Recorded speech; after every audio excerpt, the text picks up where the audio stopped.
Everyone, welcome to மருமகள் kitchen. இன்னைக்கு video வந்து நீங்க ரொம்ப தடவை கமெண்ட் செக்ஷன்ல கேட்குற மணி சேவிங் டிப்ஸ் வீடியோ தான். ஏதாவது புது இன்வெஸ்ட்மெண்ட் இருந்தாலும் உங்களுக்கு இன்ஃபார்ம் பண்றேன். என்னோட சேவிங்ஸ்ல ஏதாவது சேஞ்சஸ் இருந்தாலும் கண்டிப்பா உங்களுக்கு வந்து நான் வீடியோல அப்டேட் கொடுத்துட்டு தான் வந்துட்டு இருக்கேன். இன்னைக்கு வீடியோ பார்த்தீங்கன்னா, இப்போ ஜீவனோட ஹையர் எஜுகேஷன் காலேஜ் ஃபீஸுக்காக நான் வந்து என்ன மாதிரி ப்ரிப்பரேஷன்ஸ் எல்லாம் பண்ணிட்டு இருக்கேன். இப்போ அவன் 12th பிப்ரவரிலேயே நிறைய காலேஜஸ் அட்டானமஸ் காலேஜஸ்ல பார்த்தீங்கன்னா உங்களுக்கு எக்ஸாம் கண்டக்ட் பண்ணிடுவாங்க. பப்ளிக் எக்ஸாம் முன்னாடியே ஜேஇ எக்ஸாம் வந்துடும். ஸோ காலேஜில் நம்ம என்ட்ரன்ஸ் எழுதின உடனே செலக்ட் ஆகிட்டோன்னா ஃபீஸ் கட்டுற மாதிரி இருக்கும். ஸோ வித்தின் ஒரு 6 to 7 monthsல லம்பான ஒரு கேஷ் வந்து ரெடி பண்ண வேண்டியதாக இருக்குது. இப்போ கோயம்புத்தூர் காலேஜஸ் வந்து விசாரிச்சுட்டு இருக்கோம். ஸோ அதில் விசாரிச்சதுல இப்போ பார்த்தீங்கன்னா minimum 1.5 lakhs per இயர்லேருந்து 6 lakhs per year வரைக்கும் கோர்சஸ் இருக்குது. பிஇல தான் சொல்லிட்டுருக்கேன். கம்ப்யூட்டர் சயின்ஸ், ஆர்டிஃபிஷியல் இன்டெலிஜென்ஸ் இதுக்கு வந்து ஃபீஸ் ஹையஸ்ட் வச்சுருக்காங்க. ஸோ நம்ம எதுக்கும் தயாராக இருக்கணும். ஸோ அப்போது 6 lakhs per annum எல்லாம் எங்களால் கண்டிப்பாக கட்ட முடியாது. ஸோ முடிஞ்ச வரைக்கும் எங்களால் என்ன கட்ட முடியுமோ அந்த ஃபீஸ் ஸ்ட்ரக்சரில் தான் நாங்கள் போவோம். இருந்தாலும் இந்த இன்ஃபர்மேஷன் உங்களுக்கு தெரிஞ்சுக்கணும் அப்படின்றதுக்காக நான் சொல்கிறேன். கம்ப்யூட்டர் சயின்ஸ் அண்ட் ஏஐ தான் பார்த்தீங்கன்னா ஹையஸ்ட்டில் இருக்குது இப்போது ஃபீஸில். இது பற்றி நான் என்ன மாதிரி காலேஜஸ் நாங்கள் பிளான் பண்ணுறோம், ஸ்டடீஸ் பற்றி இன்னும் அப்டேட் வேணுன்னா நீங்கள் கீழே கமெண்ட் செக்ஷனில் சொல்லுங்கள். நான் நெக்ஸ்ட் வீடியோவில் இன்னும் கொஞ்சம் டீட்டெயில்ஸ் உங்க கூட ஷேர் பண்ணுறேன். இன்னைக்கு வீடியோ வந்து கம்ப்ளீட்லி நான் எப்படியெல்லாம் ஃபஸ்ட்டே பிளான் பண்ணி இன்வெஸ்ட் பண்ணி வச்சுருந்தேன், இப்போ வந்து என்னால் எவ்வளோ அமௌண்ட் வந்து சேவ் பண்ண முடிஞ்சிருக்கு காலேஜ் ஃபீஸுக்கு, இன்னும் என்னெல்லாம் பண்ணிகிட்ருக்கு அப்படின்றத பார்க்கலாம். இதில் ஒரு முக்கியமான விஷயம் நான் இன்க்ளூட் பண்ணுறது, நான் வீடு வாங்கின புதுசில் ஒரு 10 years பிஃபோர் வந்து வீட்டுக்காக நகையெல்லாம் அடமானம் வச்சோம். அதுக்கப்புறமா மீட்டுட்டோம். அதுக்கப்புறம் மறுபடியும் கம்மியாக வச்சுருந்தோம் கோயம்புத்தூர் வீட்டுக்காக. அது ஒன்றும் பிரச்சனை இல்லை, அதுவும் எடுத்தாச்சு. பட் இப்போது காலேஜ் ஃபீஸுக்கு வந்து நகை அடமானம் வைக்கிற லெவலுக்கு போவோமான்னு தெரியல. பட் இருந்தாலும் இன்ஃபர்மேஷன்ஸ் வந்து கேதர் பண்ணிக்கணும். ஒரு பேங்க்கில் நகையை கொண்டு போயிட்டு நம்ம கோல்டு ஒன்று வைக்கும்போது எவ்வளோ வந்து வட்டி வருது, பிரின்சிபல் அமௌண்ட்டை நம்ம கட்டலாமா, கட்டினா நம்மளுக்கு அதில் வந்து அட்வான்டேஜ் இருக்கான்னு சொல்லி நான் ஒரு நேஷ்னலைஸ் பேங்க்குக்கும் போயிருந்தேன், ஒரு ப்ரைவேட் பேங்க்குக்கும் போயிருந்தேன். 2 பேங்க்லேயுமே ரொம்ப வித்தியாசம் இருக்குது. இன்ட்ரெஸ்ட் ரேட் ஆகட்டும், நம்ம பிரின்சிபல் அமௌண்ட்டை கட்டினா என்ன ஆகுன்றதுல பயங்கர வித்தியாசம் இருந்தது. ஸோ இந்த இன்ஃபர்மேஷன் வந்து கண்டிப்பாக உங்களுக்கு தெரியணும். ஒரு நகையை தூக்கிட்டு ஒரு இடத்துக்கு போனோம், சும்மா அடமானம் வச்சோ காசு வாங்கினோம்லாம் இல்லை. 4 இடம் விசாரிச்சு எங்கே வட்டி கம்மியாக இருக்குது, அதில் நிறைய ஸ்கேம் நடக்குது. ஸோ அதுக்கான ஒரு அவேர்னஸ் வீடியோவாக நான் உங்களுக்கு இது போஸ்ட் பண்ணுறேன். இன்னொன்று சொல்லிக்கிறேன், இந்த வீடியோ கண்டிப்பாக உங்களை கொண்டு போய் நகையை அடமானம் வைங்கன்னு நான் சொல்லவே கிடையாது. நான் வந்து லோன் எடுக்க வேண்டாம், கடன் வாங்க வேண்டான்றதான் என்னோட கான்செப்ட்டுமே. ஒரு எமர்ஜென்சிக்கு சப்போஸ் தேவைப்பட்டால், அதுவும் எஜுகேஷனுக்கு வந்து எஜுகேஷன் ஆகட்டும் வீடு ஆகட்டும் ரெண்டும் ஒன்று தான். எஜுகேஷனுக்கு வந்து கண்டிப்பாக நம்ம வந்து முதலீடு பண்ணி தான் ஆகணும். ஏன்னா அதில் தான் அவங்களோட லைஃபே இருக்குது. அது வந்து நான் ஒரு இன்வெஸ்ட்மெண்ட்டாக சொல்ல மாட்டேன். Education is not investment. என்னை பொறுத்த வரைக்கும் ஜீவனோட ஃப்யூச்சருக்கு வந்து அந்த எஜுகேஷன் இஸ் மஸ்ட். அதுதான் வந்து ஃபவுண்டேஷனே வாழ்க்கைக்கு. ஸோ அதனால ஜுவல் வந்து வச்சாலும் பரவாயில்ல அப்படின்றது என்னோட கான்செப்ட்டு. ஸோ நீங்கள் நகையை அடமானம் வைக்கிறதா இருந்தால் அது உங்களோட விருப்பம். நான் வந்து அகெயின்ஸ்ட் கடன். அப்படி வைக்கிற பட்சத்தில் என்ன மாதிரி விசாரித்து முடிவெடுங்க. ஸோ அந்த பேங்க்ல என்ன மாதிரி டிஃப்ரென்சஸ் இருந்தது அதெல்லாம் நான் சொல்கிறேன். ஃபஸ்ட்டு வந்து இது வரைக்கும் நான் பண்ணியிருந்த இன்வெஸ்ட்மெண்ட்டில் இப்போ எப்படிலாம் எனக்கு ரிட்டர்ன்ஸ் வந்திருக்கு, என்ன அமௌண்ட்டெல்லாம் இப்போ கையில் இருக்குது அப்படின்றத ஃபஸ்ட்டு நம்ம பார்த்துடலாம். லாஸ்ட்டாக நான் போஸ்ட் பண்ண 2 வீடியோவுமே வெயிட் லாஸ் சம்மந்தமாக இருந்தது. நிறைய பேர் வெயிட் லாஸ்க்காக சேனலை சப்ஸ்கிரைப் பண்ணி ஃபாலோ பண்ணிருக்கீங்க. அதுக்காக அப்டேட் கொடுக்குறேன். ஸோ பிரேக்ஃபாஸ்ட்டுக்கு பார்த்தீங்கன்னா எக்கு பாயில் பண்ணிருக்கேன். இது அகரோட எலக்ட்ரிக் கெட்டில். உங்களுக்கு வேணா பர்ச்சேஸ் பண்ணிக்கலாம். ஹாஸ்டலில் இருக்கிற குழந்தைங்களுக்குலாம் ரொம்ப யூஸ்ஃபுல்லாக இருக்கும். மில்க்கு வந்து காய்ச்சலாம், காஃபி டீ போடலாம், நூடுல்ஸ் செய்யலாம், அந்த மாதிரி எக்கு வந்து வேக வைக்கலாம், ஸ்டீம் பண்ணலாம். இந்த மாதிரி நிறைய இதில் செய்யலாம். நான் ஏற்கனவே டெமோ கொடுத்துருக்கேன். அமேசான் பர்ச்சேஸ் லிங்க் கீழே இருக்கும். ஸோ நைட்டே பார்த்தீங்கன்னா நான் oats, chia seeds, almonds, walnut, அப்புறம் வந்து அத்திப்பழம், கிரேப்ஸு, கொஞ்சம் ட்ரைட் ஃப்ரூட்ஸ் எல்லாம் நைட்டே ஊற வச்சுட்டேன் பால் ஊற்றி. காலையில் பார்த்தீங்கன்னா அது கூட ஒரு வேக வச்ச முட்டை. ரொம்ப நேரம் பசி தாங்குது. ப்ரோட்டீன் ரிச் ஃபுட் இது. உங்களுக்கு வந்து சுகர் லெவலை ஸ்பைக் பண்ணாது, நல்லா வெயிட் லாஸ் ஹெல்ப் பண்ணும். பிரேக்ஃபாஸ்ட்டுக்கும் லஞ்சுக்கும் நடுவில் வந்து அவுட் சைட் ஃபுட்டு ஸ்நாக்ஸ் வந்து தவிர்க்கிறது நல்லது. நான் இன்னைக்கு வந்து முடவாட்டுக்கிழங்கு சூப் தான் எடுக்கிறேன். எனக்கும் கொஞ்சம் லைட்டாக கோல்டு இருக்குது, ஜீவனுக்கும் கோல்டு. இது வந்து கோல்டுக்கும் நல்லா கேட்கும். மெயினாக கால் வலிக்கு வந்து சூப்பராக சூப்பரா உங்களுக்கு ரிசல்ட் குடுக்கும். இப்ப பிசினஸ் ஸ்டார்ட் பண்ணதுக்கப்புறம் நான் நியர்லி 4 to 5 ஹவர்ஸ் நிக்கிறேன் டெஸ்பாட்ச்க்கு. ஸோ இந்த அளவுக்கு என்னால வந்து பிசிக்கல் ஒர்க் பண்றதுக்கு மெயின் ரீசன் ஃபர்ஸ்ட்டு நான் வெயிட் லாஸ் ஆனது. அதுல நல்லாவே கால் வலி குறைஞ்சிருக்கு. அதுக்கப்புறமா முடவாடு கிழங்கு சூப் வந்து நான் அட்லீஸ்ட் வீக்லி த்ரைஸ் எடுத்துக்கிறேன். நல்லா கால் வலி இருக்கும்போது குடிச்சீங்கன்னா நல்லா எஃபெக்ட் தெரியுது. எலும்பு சம்பந்தமான என்ன வியாதி இருந்தாலும் உங்களுக்கு வந்து இது நல்லா ஹெல்ப்ஃபுல்லா இருக்கும்.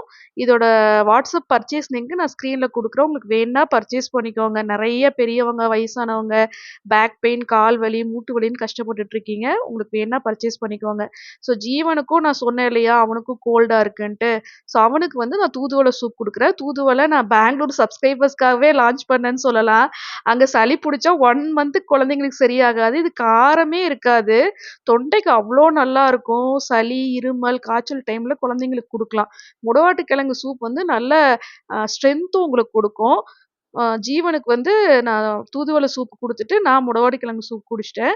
நெறைய பேர் சுக்குமல்லி காஃபி வந்து ஸ்டாக் வந்துருச்சா மேடம் கேட்டே இருந்தீங்க. அது வந்து இப்போ பேக் இன் ஸ்டாக். சம்மர் டைம்ல கொஞ்சம் நிறுத்தியிருந்தோம். சரி ஹீட்டுன்றனால எல்லா ப்ராடக்ட்டுமே இப்போ அவைலபிளா இருக்கு. ஸ்க்ரீன்ல தெரியல வாட்ஸ்அப் நம்பருக்கு ஹாய்ன்னு மெசேஜ் பண்ணாலே உங்களுக்கு கேட்டலாக் லிங்க் வந்துரும். உங்களுக்கு என்ன ப்ராடக்ட் வேணாலும் பர்ச்சேஸ் பண்ணிக்கோங்க. ஸோ இப்போ நோட் புக்கில் பார்த்தீங்கன்னா பிரித்து எழுதியிருக்கேன். மணி சேவிங் ஸ்கீம் தனியாக, money investment scheme. Money saving ஸ்கீம்னா நம்ம மாதம் மாதம் பணம் கட்டுறத மணி சேவிங் ஸ்கீமாக எழுதியிருக்கேன்.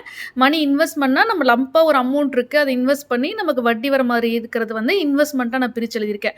ஸோ இதெல்லாம் என்னோட பேங்க் பாஸ்புக். இதில் இருக்கிறது தான் ரெஃபர் பண்ணி இதில் வந்து நான் எழுதி வச்சுருக்கேன். ஐசிசியோட பாஸ்புக் மட்டும் இருக்காது. என்னன்னா அது கம்ப்ளீட்டாக நான் ஆன்லைனில் செஞ்சுட்ருக்கேன். ஸோ இப்போ கனரா பேங்க்கில் வந்து நான் உடுமல்பேட் வந்ததுக்கப்புறம் தான் அக்கௌண்ட் ஸ்டார்ட் பண்ணிட்டு ஜீவனோட ஸ்டடீஸ்க்காக எஃப்டி போட்டிருந்தேன். லாஸ்ட் இயரே உங்களுக்கு இன்ஃபார்ம் பண்ணியிருந்தேன். இப்போ வந்து அது அமௌண்ட் வரப்போகுது. நெக்ஸ்ட் மந்த் எனக்கு அமௌண்ட் கிரெடிட் ஆகிடும். அது மட்டும் இல்லாமல் போஸ்ட் ஆஃபீஸ்லேயும் நான் ஸ்கீம் ஸ்டார்ட் பண்ணியிருந்தேன். சேவிங்ஸ் அக்கௌண்ட் ஆரம்பிச்சிட்டேன். இதில் வந்து ரொம்ப யூஸ்ஃபுல்லாக இருக்க ஒரு ஸ்கீம் பார்த்தீங்கன்னா எம்ஐஎஸ், மந்த்லி இன்கம் ஸ்கீம். மாதம் மாதம் வட்டி வர ஒரு ஸ்கீமு. அதில் என் ஃப்ரெண்ட்ஸ்லாம் நிறைய பேர் இன்வெஸ்ட் பண்ணி மாதம் மாதம் வட்டி வாங்கிட்டு இருக்காங்க. ஆக்சுவலாக வட்டி இன்ட்ரெஸ்ட் ரேட் கம்மியாக இருந்தாலும் அசலுக்கு வந்து பாதுகாப்பான ஒரு ஸ்கீம். நான் நிறைய வீடியோஸில் உங்களுக்கு சொல்லியிருக்கேன். பாசிவ் இன்கம்க்கு பிளான் பண்ணுறீங்கன்னா உங்ககிட்ட ஒரு லம்பான அமௌண்ட் இருக்குன்னா நீங்கள் எதுலையாவது இந்த மாதிரி ஃபிக்ஸட் டெபாசிட் போட்டுட்டு மாதம் மாதம் வட்டி வாங்கிக்கலாம். ஸோ இப்போ என்னோட சேவிங்ஸ் அண்ட் இன்வெஸ்ட்மெண்ட் பற்றி பார்க்கலாம். சேவிங் ஸ்கீமில் ஃபஸ்ட்டு வந்து ரெக்கரிங் டெபாசிட். உங்கள் எல்லாருக்குமே தெரியும், ஸ்கூல் ஃபீஸ், காலேஜ் ஃபீஸ்க்குலாம் இது ஒரு பெஸ்ட் ஸ்கீம். எவ்வளோ ஃபீஸோ அதை 12ஆக டிவைட் பண்ணிட்டு நம்ம மாதம் மாதம் கட்டிகிட்டே வரணும். 12 மாதம் முடிஞ்சதுக்கப்புறமா நமக்கு நம்ம கட்டின அமௌண்ட் இல்லாமல் வட்டி வரும். ஆனால் 12 மந்த்ஸுக்கு போடும்போது 5 something தான் வட்டி இருந்துச்சு. அதனால நான் அதுக்கப்புறமா 15 மந்த்ஸ்க்கு மாற்றிட்டேன். லாஸ்ட் இயர்லாம் பார்த்தீங்கன்னா 15 மந்த்ஸ்க்கு 7.1% இருந்தது ரேட் ஆஃப் இன்ட்ரெஸ்ட் ஐசிசியில். இப்போ தான் வந்து குறைஞ்சிருக்கு. ஆக்சுவலாக எனக்கு இந்த 12th வந்து வந்துருச்சு ஃபீஸு கரெக்டாக 7% இன்ட்ரெஸ்ட்டில். பட் 12th ஸ்டார்ட் ஆனதுக்கப்புறமா மறுபடியும் 15 மாதம் கட்டும்போது பார்த்திங்கன்னா 6.25% தான். ரொம்ப கம்மி. ஃபிக்ஸட் டெபாசிட்டுக்கும் சரி, ரெக்கரிங் டெபாசிட்டுக்கும் இப்போ ரேட் ஆஃப் இன்ட்ரெஸ்ட் ரொம்ப கம்மியாக இருக்குது. அடுத்ததாக நான் வந்து இப்போ நகை சீட் எதுவுமே போடல. கோல்டு இன்வெஸ்ட்மெண்ட் நான் எதுவுமே பண்ணலை. என்னென்னா இந்த வார்னாலேயே என்னன்னு தெரில, ரொம்ப பெரிய ஃப்ளக்சுவேஷன்ஸ் இருக்குது மார்க்கெட்டில். அது போடவும் முடியாது. ஒரு கிராம் ரேட் இப்படி இருக்கும்போது மாதம் மாதம் ஒரு பிரயோஜனம் இல்லை. பணம் நம்ம கட்டினாலும் 1 கிராம் கூட ஒரு மாதத்துக்கு வரல. ஸோ அதனால் நான் வந்து என்னோடய இன்வெஸ்ட்மெண்ட்டை வெள்ளிக்கு மாற்றிருந்தேன். ஸோ இதில் வந்து நான் ஸ்ரீ சாய் சில்வர் ஜுவல்லரி, உங்களுக்கு தெரியும் பெங்களூரில், அவங்கக்கிட்ட நான் ஏற்கனவே நிறைய சில்வர் ஜுவல்லரி பர்ச்சேஸ் பண்ணியிருக்கேன். போன வருஷம் சீட்டு போட்டு ஒரு நகை எடுத்துட்டேன். இந்த வருஷமும் சீட்டு போட்டிருக்கேன். போன வருஷம் பார்த்திங்கன்னா 1500 தான் போட்டிருந்தேன். இந்த தடவை 5000 இன்க்ரீஸ் பண்ணியிருக்கேன். ஏன்னா இதுக்கும் ரீசேல் வேல்யூ இருக்குது. ஒரு 2 இயர்ஸ் கழிச்சு அவங்கக்கிட்டேயே நம்ம வாங்கின ஜுவல்லை வந்து அன்னைக்கு சில்வர் ரேட்டுக்கு நம்ம எக்ஸ்சேஞ்ச் பண்ணிக்கலாம், இல்லை கேஷாக கூட வாங்கிக்கலாம். ஸோ இதில் என்ன ஆதாயம் ப்ராஃபிட் இருக்குதுன்னு பார்த்தீங்கன்னா, இப்போ 12 மாதம் வந்து 5000 கட்டுறேன். 12 மாதம் முடிச்சு நான் ஜுவல் வாங்கும்போது அவங்க சைட்லேருந்து 15% போனஸாக நமக்கு அமௌண்ட்டு கொடுப்பாங்க. ஸோ 12 into 5000 பார்த்தீங்கன்னா நான் 60000 கட்டி முடிச்சிருப்பேன். 15%ன்றப்போ அவங்கக்கிட்ட வந்து எனக்கு 7200 போனஸாக கிடைக்கிது. அப்போ நான் டோட்டலாக 67200க்கு அவங்கக்கிட்ட ஜுவல்லை நான் பர்ச்சேஸ் பண்ணிக்கலாம். இப்போது வரலட்சுமி பூஜை வருது இல்லையா, அதுக்கு கூட ஒரு ஜுவல் வந்து கஸ்டமைஸ் பண்ணி கொடுக்க சொல்லி நான் ஒரு கோல்டு ஜுவல்லை பிக்சர் எடுத்து அவங்களுக்கு அனுப்பிச்சிருந்தேன். அது அப்படியே கஸ்டமைஸ் பண்ணிகிட்ருக்காங்க. எனக்கு நெக்ஸ்ட் மந்த் வந்துடும் கைக்கு. உங்களுக்கு வந்து நான் கண்டிப்பாக வீடியோவில் காட்டுறேன். ஸோ நீங்களும் சீட்டு போட நினைக்கிறீங்கன்னா இப்போ சைடில் ஸ்க்ரீனில் என்னோடய டீட்டெயில்ஸ் வரும். நான் சீட்டு போட்டிருக்கிற டீட்டெயில்ஸு, அவங்களோட வாட்ஸ்அப் கான்டாக்ட் நம்பர் வந்து உங்களுக்கு கீழே டிஸ்கிரிப்ஷன் பாக்ஸில் கொடுத்துருப்பேன். நீங்கள் சீட்டு போட நினைக்கிறீங்கன்னா நீங்கள் அவங்களை கான்டாக்ட் பண்ணிக்கலாம். ஆன்லைன்லேயே சீட்டு போட்டுக்கலாம். சீட்டு முடிஞ்சதுக்கப்புறமா நம்ம ஆன்லைன்லேயே பர்ச்சேஸும் பண்ணிக்கலாம். நம்ம பே பண்ண உடனே நமக்கு ஜுவல் டிஸ்பேச் பண்ணிடுவாங்க. அடுத்ததாக பப்ளிக் ப்ராவிடென்ட் ஃபண்ட் வந்து மாதம் 1500 கட்டிகிட்ருக்கேன். இதுவும் நான் ஐசிஐசிஐ பேங்க்கில் தான் கட்டிகிட்ருக்கேன். பேங்க்கில் போட்டாலும் சரி, போஸ்ட் ஆஃபீஸில் போட்டாலும் சரி, ஒரே ரேட் ஆஃப் இன்ட்ரெஸ்ட் தான். என்னென்னா இதுக்கு நமக்கு சென்ட்ரல் கவர்மெண்ட் தான் வட்டி கொடுக்குது. இதில் வந்து கூட்டு வட்டி வருது. நான் ஸ்டார்ட் பண்ணி 5 இயர்ஸ்க்கு மேலே ஆயிடுச்சு. மாதம் 1500 மினிமம், மேக்ஸிமம் 2500 எப்படி வேணால் மாற்றி மாற்றி கட்டுவேன். எப்பயுமே 10ஆம் தேதிக்குள்ளே கட்டணும். கட்டிட்டோன்னா நமக்கு வட்டி வந்து கொஞ்சம் ஜாஸ்தியாக வரதா சப்ஸ்கிரைபர்ஸ் நிறைய பேர் கமெண்ட் பண்ணியிருந்தாங்க. ஸோ அவங்க சொல்லி தான் நான் 10ஆம் தேதிக்குள்ளே ஒரு 1500 எப்போவுமே கட்டிடுவேன். இது கன்டினியூ ஆகிட்டுருக்கு. ஆக்சுவலி இது நான் முதலையே ஸ்டார்ட் பண்ணியிருந்தேன்னா கொஞ்சம் ஜீவனோட காலேஜ் ஃபீஸ்க்கு வந்து நடுவில் ஒரு 7 இயர்ஸ்க்கு அப்புறமா ஒரு அமௌண்ட் நம்ம விட்ரா பண்ணுற மாதிரி இருக்குது பிபிஎஃப்ல.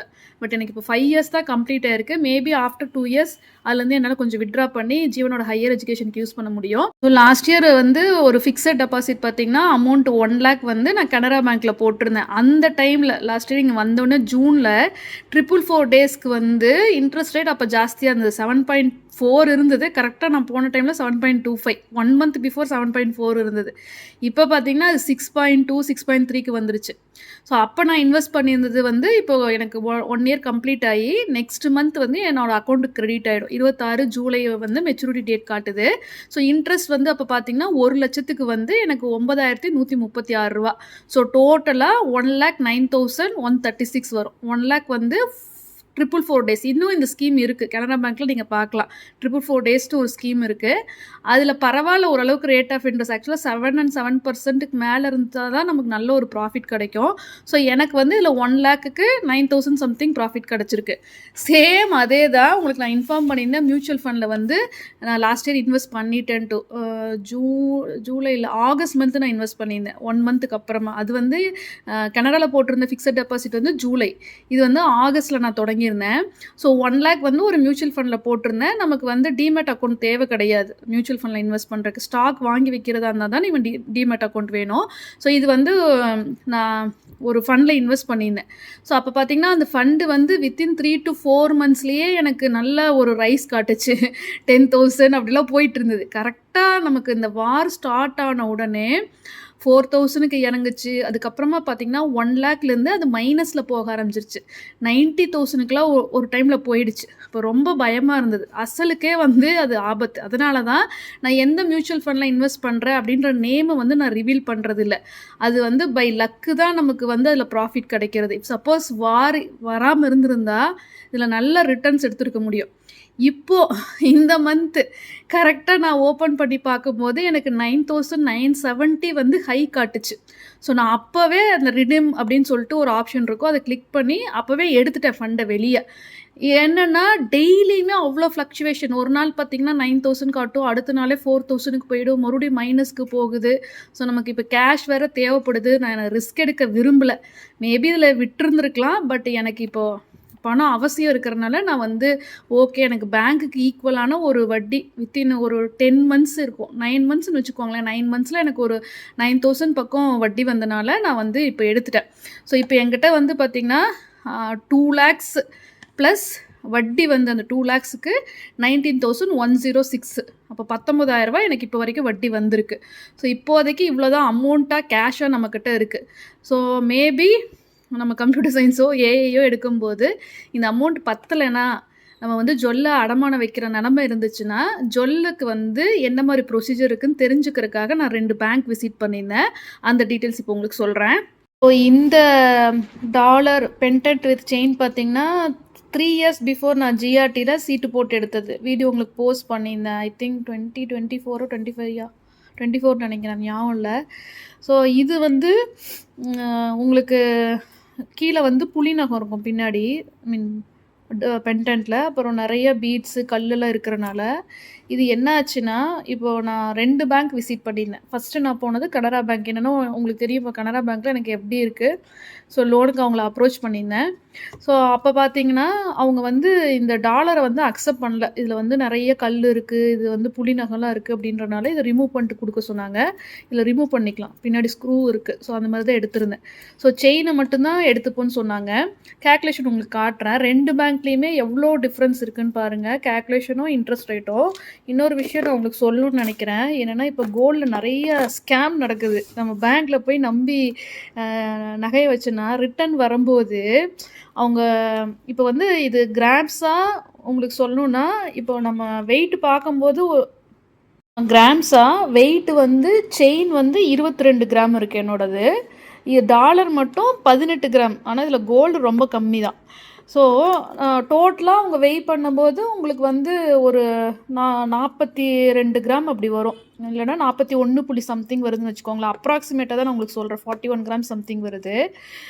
ஆனா வந்து நமக்கு அந்த காத்துல அந்த வெயிட் மாத்தி மாத்தி காட்டும். 0.01, 02 அந்த மாரி மாத்தி மாத்தி காட்டும். இதில தான் நமக்கு வந்து ஏமாற சான்ஸ் இருக்கு. எனக்கு ஒருத்தவங்க சொன்னாங்க ஆக்சுவலா. அவங்க வந்து ஒரு சின்ன பேங்க் ஏதோ பிரைவேட் பேங்க் ஏதோ எனக்கு பேர் சரியா தெரியல.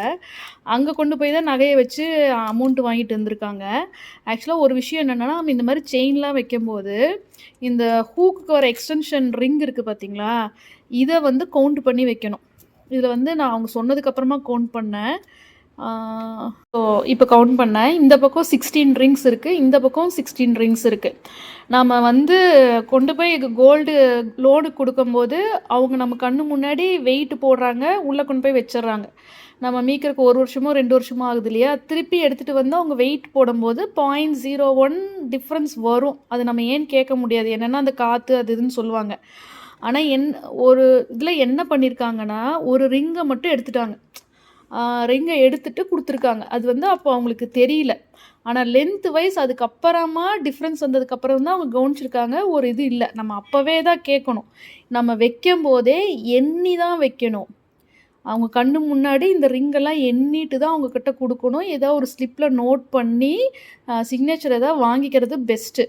திருப்பி ரிட்டர்ன் வரும்போது இதில ஒரே ஒரு ரிங்க மட்டும் எடுத்துட்டா கூட, நமக்கு வந்து வெயிட்ல டிஃபரன்ஸ் தெரியறதில்ல. இந்த ஒரு சின்ன இதே எவ்வளோ அமௌண்ட் தெரியுங்களா இன்னைக்கு கோல்டு?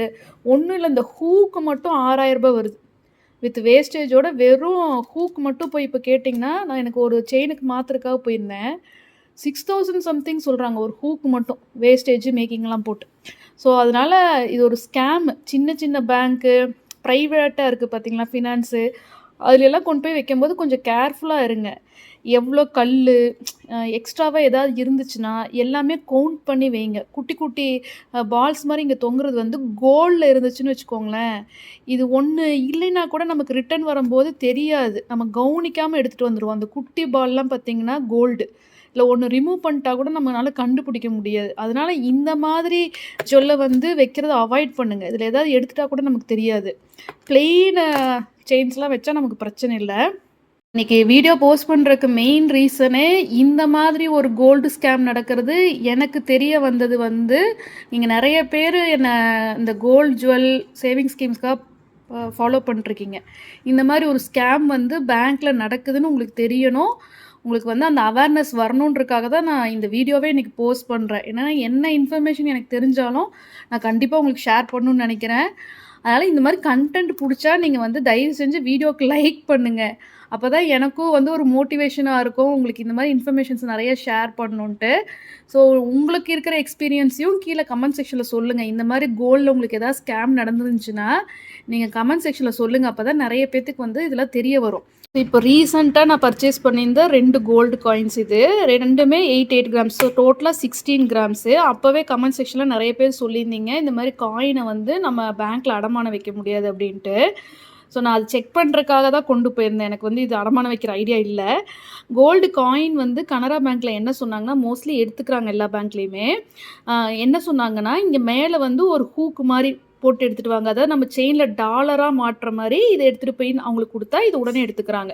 நம்ம செயின்ல கோக்குற மாரி ஒரு இது மட்டும், ஒரு ரிங் மாரி இங்க அட்டாச் பண்ணிட்டு போணும் அவ்வளோதான். மத்தபடி பேங்க்ல அக்செப்ட் பண்றாங்க. ஐசிஐசிஐ பேங்க்ல காயின் வந்து அப்படியே அக்செப்ட் பண்ணிக்கிறேன்னு சொல்ட்டாங்க. உங்களுக்கு நான் கால்குலேஷன் காட்டுறேன். அடுத்ததா இது ஒரு சின்ன மாட்டல். இப்போ ரீசென்ட்டா ஒரு ஃபங்ஷனுக்காக நான் பேங்க்லேருந்து வெளிய எடுத்துட்டு வந்தது. அப்பா வந்து எனக்கு மேரேஜ் டைம்ல எனக்கு போட்டது இது. இது வந்து 8 கிராம்னு ஒரு பேங்க்கில் பார்த்தீங்கன்னா 8 கிராம் காட்டுச்சு, இன்னொரு பேங்க்கில் 8.2 கிராம்னு காட்டுச்சு. 2 கேல்குலேஷனுமே இருக்குது. இதிலெல்லாம் வந்து ஒன்றும் கழிக்கல, இதெல்லாம் வந்து அப்படியே தான் எடுத்துக்கிறாங்க. இப்போ நம்ம கேல்குலேஷன் பார்க்கலாம். ஸோ நான் ஃபஸ்ட்டு கனரா பேங்க் போயிருந்தேன், அடுத்ததான் ஐசிஐசிஐ பேங்க் போயிருந்தேன். இன்றைக்கி கோல்டு ரேட் நான் போயிருந்தப்பவும் 13,200 சம்திங் தான் இருந்தது. ஸோ ஆனால் அவங்க எடுக்கிறது பார்த்தீங்கன்னா கனராவில் வந்து 8,400க்கு தான் எடுக்கிறாங்க. ஐசிஐசிஐ பேங்க்கில் இன்னும் கம்மி, ஒரு 65 ருபீஸ் கம்மி, 8,335ன்னு சொன்னாங்க. மினிமம் அமௌண்ட்டுன்னு கனரா பேங்க்கில் எனக்கு எதுவும் சொல்லலை, நான் சரியாக விசாரிக்கலன்னு நினைக்கிறேன். மேபி 1 லேக்காக இருக்கலாம், எனக்கு தெரியல, தெரிஞ்சவங்க கமெண்ட் பண்ணுங்கள். ஆனால் ஐசிஐசிஐ பேங்க்கில் மினிமமே 2 லேக்ஸ் சொல்கிறாங்க. அதாவது மினிமமே 24 கிராம் வைக்கணும் அப்படின்ற மாதிரி என்கிட்ட சொன்னாங்க. அப்போ தான் வந்து அவங்க கோல்டு லோனே கொடுப்பாங்களாம். ஸோ இது வந்து மினிமம் அமௌண்ட்டு. அடுத்ததாக ரேட் ஆஃப் இன்ட்ரெஸ்ட் பார்த்திங்கன்னா கனரா பேங்க்கில் 9.5 லேக்ஸ், 9.5%. 1 லேக்குக்கு வந்து வருஷத்துக்கு நம்ம 9,500 வட்டி கட்டுற மாதிரி வரும். ஐசிஐசிஐ பேங்க்கில் 15% ரேட் ஆஃப் இன்ட்ரெஸ்ட், அதாவது 2 லேக்ஸுக்கு. இதுவே நம்ம வந்து அமௌண்ட்டு ஜாஸ்தியாக, நகை வந்து ஜாஸ்தியாக வைக்கிறோம், ஒரு 24 கிராம் இல்லாமல் ஒரு 5 பவுன் அப்படி வைக்கிறோம், 40 கிராம் அப்படிலாம் வைக்கிறோன்னா அப்போ வந்து ரேட் ஆஃப் இன்ட்ரெஸ்ட் பார்த்திங்கன்னா 11.5% வரைக்கும் கொடுக்க முடியும் அப்படின்றாங்க. ஸோ எவ்வளோ கோல்டு வந்து உள்ளே வைக்கிறோமோ அதுக்கு தகுந்த மாதிரியான ரேட் ஆஃப் இன்ட்ரெஸ்ட் ஐசிஐசியில். இது வந்து ரொம்ப ஒஸ்ட்டு. 15% வட்டி கட்ட முடியாது. இன்னொரு விஷயம் நான் சொல்கிறேன், ஒரு நகையை நீங்கள் அடமானம் வைக்கிறீங்கன்னா உங்களால் வட்டி கட்ட முடிஞ்சால் மட்டும்தான் அதை கொண்டு போய் நம்ம அடமானம் வைக்கணும். வட்டி கட்டுற கெப்பாசிட்டி நம்மக்கிட்ட இருக்கணும். அந்த கெப்பாசிட்டியே இல்லை, நமக்கு அதுக்கான வருமானமே இல்லைன்னா அதில் கொண்டு போய் வச்சுட்டு கமெண்ட் செக்ஷன்லேயும் மெயில்லையும் எப்படி நகையை மீட்டெடுக்கிறதுன்னு எங்கிட்ட கமெண்ட்டில் கேட்டிங்கன்னா எனக்கு தெரியாது. என்னென்னா நீங்கள் அதுக்கு தகுந்த மாதிரி சம்பாதிக்கணும். பிரின்சிபல் அமௌண்ட் அப்படின்னா அசலை வந்து எப்போ இருந்து கட்ட ஆரம்பிக்கலான்னு நான் 2 பேங்க்லேயுமே கேட்டேன். இந்த இன்ஃபர்மேஷன் நிறைய பேர்த்துக்கு தெரியறதில்ல. அதாவது நம்ம 1 லட்சத்துக்கு வந்து கோல்டு லோன் எடுத்தோம் அப்படின்னா வருஷம் வட்டியை மட்டும் கட்டிகிட்டு இருப்போம். அசல் 1 லேக்காக கட்டினா தான் திருப்ப முடியும்னு நினச்சிட்டு இருக்கீங்க. அப்படிலாம் கிடையாது. உங்கள்கிட்ட எப்போல்லாம் காசு இருக்கோ அப்போல்லாம் நீங்கள் கொண்டு போய் உங்கள் கோல்டு லோனுக்குன்னு ஒரு லோன் அக்கௌண்ட் நம்பர் கொடுத்துருப்பாங்க. அதில் வந்து அசலில் கட்டுறதா கொண்டு போயிட்டு நீங்கள் பேங்க்கில் கொடுத்தீங்கன்னா அசலில் கழிக்க ஆரம்பிப்பாங்க. கனரா பேங்க்கில் நம்ம லோன் எடுத்ததுக்கு அப்புறமா 3 மாதத்துக்கு அப்புறம் நம்ம அசலை கட்ட ஆரம்பிக்கலாம்னு சொன்னாங்க. ஆனால் அதில் ஒரு பெரிய டிஸ்அட்வான்டேஜ் என்னென்னா இன்ட்ரெஸ்ட் வந்து வட்டி வந்து கம்மியாகாதுன்னு சொல்லிட்டாங்க. இப்போ 1 லட்ச ரூபாய்க்கு நான் வந்து லோன் எடுத்திருக்கேன், எனக்கு வருஷத்துக்கு 9,500 வருது. நடுவில் நான் கொண்டு போய் ஒரு 50,000 கட்டிட்டா கூட அதே 9,500 தான் வட்டி வரும் அப்படின்றாங்க. அது என்ன கான்செப்ட்னே எனக்கு புரியல. அப்போ எதுக்கு நான் கொண்டு போய் அசலில் கட்டணும்? ஸோ இது ஒரு பெரிய ட்ராபேக்காக இருக்குது. இது நான் கனரா பேங்க் உடுமல்பேட்டில் விசாரிச்சுட்டு உங்களுக்கு சொல்லிட்டுருக்கேன். மேபி மற்ற பிரான்ச்சஸில் எப்படின்னு எனக்கு தெரியல. நீங்கள் அதனால் நம்ம அசலில் கட்டும்போது நமக்கு வந்து இன்ட்ரெஸ்ட் வந்து கம்மியாகுமான்னு விசாரிச்சுட்டு கட்ட ஆரம்பிங்க. இல்லைன்னா இது வேஸ்ட் நம்ம அசலை கட்டுறதே. அடுத்ததாக ஐசிஐசிஐ பேங்க்கில் வந்து நம்ம கடன் வாங்கின அடுத்த மாதத்துல இருந்தே இம்மீடியட்டாகவே நம்ம அசலை கட்ட ஆரம்பிக்கலாம். அப்போ அசலை நம்ம கட்ட ஆரம்பிக்கும் போது நமக்கு வட்டி கம்மியாகும் அப்படின்றத கன்ஃபார்ம் பண்ணி சொன்னாங்க. ஸோ ஒரு பேங்க்கில் பார்த்தீங்கன்னா இன்ட்ரெஸ்ட் ரேட்டு கம்மியாக இருக்குது, ஆனால் நமக்கு வட்டியில் வந்து கம்மி பண்ண மாட்டேன்றாங்க அசலை கட்டினா. இன்னொரு பேங்க்கில் இன்ட்ரெஸ்ட் ரேட் ஜாஸ்தியாக இருக்குது, ஆனால் நம்ம அசலை கட்டும்போது வட்டி கம்மியாகும்னு சொல்கிறாங்க. ஸோ நல்லா விசாரிச்சுட்டு வைங்க. ஒவ்வொரு பிரான்ச்சில் ஒவ்வொரு மாதிரி இருக்குது டேர்ம்ஸு. அடுத்ததாக இப்போ என்னோடய ஜுவல்லை கொண்டு போயிருந்தேன் இல்லையா, அந்த கேல்குலேஷன். ஃபஸ்ட்டு ஐசிஐசிஐ பேங்க்கில் மட்டும்தான் செயினும் டாலரும் சேர்த்து அக்செப்ட் பண்ணிக்கிட்டாங்க. ஆனால் டாலர் வந்து 19 கிராம்ஸுன்றப்போ அந்த கல் அந்த புளி நகத்துக்கெலாம் 10 கிராம் கழிச்சிட்டு 18 கிராமுக்கு வேணால் எடுத்துக்கிறோம் அப்படின்ற மாதிரி சொன்னாங்க. செயின் வந்து 22 கிராம்ஸ். ஸோ டோட்டலாக எனக்கு 40 கிராம்ஸ்க்கு எடுக்கிறத 30 கிராம்ஸ்க்கு வேணால் எடுத்துக்கிறோம், 31 பாயிண்ட் சம்திங்னு டோட்டல் பண்ணாங்க. அப்ராக்சிமேட் வேல்யூ நான் எல்லாமே எழுதியிருக்கேன், இது வந்து கன்ஃபார்ம் கிடையாது. ஸோ அப்போ வந்து 30 கிராம்ஸ்னால் 2,62,000. ஆனால் இது ரொம்ப ரொம்ப கம்மி.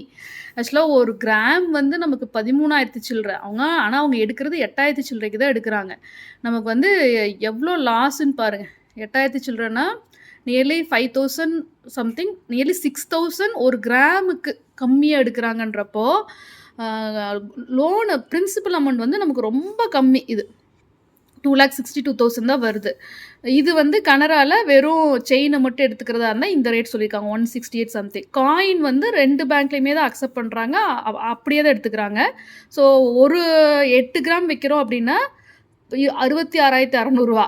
அதே நம்ம 8 கிராம் இப்போ வாங்கினோன்னா ஐ திங்க் நியர்லி 1,20,000 சம்திங் வரும். 8 கிராம் பர்ச்சேஸ் பாதிக்கு பாதி தான் நமக்கு கிடைக்குது நம்ம லோனுக்கு போகும்போது. நான் கரெக்டாக கால்குலேட் பண்ணுறேன்னான்னு தெரில. பட் கண்டிப்பாக 8 கிராம் காயின் வந்து 1,10,000க்கு மேலே தான் இருக்கும் பர்ச்சேஸ் பண்ணுறதா இருந்தால். என்னோட மாடல் வந்து அதான் ஐசிஐசியில் 8.2 காட்டுச்சு, கனராவில் 8 தான் காட்டுச்சு வெயிட்டு. அது கரெக்டாக போடலை, அப்ராக்சிமேட்டாக அப்போதைக்கு அர்ஜென்ட்டுக்கு போட்டாங்க. ஸோ ஐசிஐசியில் 68,000, இதில் 67 கொடுக்குறதா சொன்னாங்க. ஸோ இது வந்து நான் இப்போ விசாரித்து வச்சுருக்கேன். எந்த பேங்க்கில் வந்து ஜுவல்லை ப்ளச் பண்ண போகிறேன்னு தெரில, பண்ணுவேனானும் தெரில. சப்போஸ் அந்த மாதிரி பண்ணால் நான் கண்டிப்பாக உங்களுக்கு அப்டேட் பண்ணுறேன். நான் மறுபடியும் கேட்டுக்கிறேன், இந்த மாதிரி இன்ஃபர்மேட்டிவான வீடியோஸ் வந்து உங்களுக்கு வேணும் அப்படின்னா சேனலை வந்து சப்ஸ்கிரைப் பண்ணி வச்சுக்கோங்க. நான் தொடர்ந்து கோல்டு சேவிங்ஸ், இந்த மாதிரி சேவிங்ஸ் ஸ்கீம், இன்வெஸ்ட்மெண்ட் ஸ்கீம்லாம் வந்து உங்களுக்கு தொடர்ந்து வீடியோஸ் கொடுத்துட்டு தான் இருக்கேன். வீடியோ வந்து கண்டிப்பாக லைக் பண்ணிட்டு சேனலுக்கு வந்து சப்ஸ்கிரைப் பண்ணுங்கள். தேங்க்யூ.